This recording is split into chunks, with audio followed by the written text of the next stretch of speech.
فكر فيها. تخيل ان ليك جار كل يوم يطلع في نفس الميعاد يروي مكان معين في الارض. شهر عدى ومفيش حاجة ظهرت. 5 شهور وبرضه مفيش حاجة ظهرت. 5 سنين عدوا وانت متابع الراجل، والراجل كل يوم يرويها والزرعة برضه ما طرحتش. هتوصف الراجل ده بإيه؟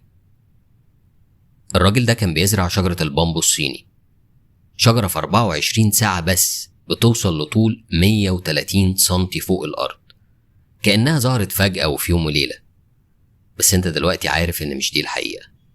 الشجرة احتاجت سنين من الرعاية، سنين وجذورها حرفيا بتكبر تحت الأرض. زيها زي النجاح بالظبط. النجاح عمره ما بيحصل في يوم وليلة. النجاح محتاج شغف ومجهود واستمرارية، بس أهم من ده كله محتاج صبر. صلاح جاهين بيقول: يأسك وصبرك بين إيديك وانت حر، تيأس ما تيأس الحياة راح تمر. أنا دقت من ده ومن ده، عجبي لقيت الصبر مر وبرضو اليأس مر.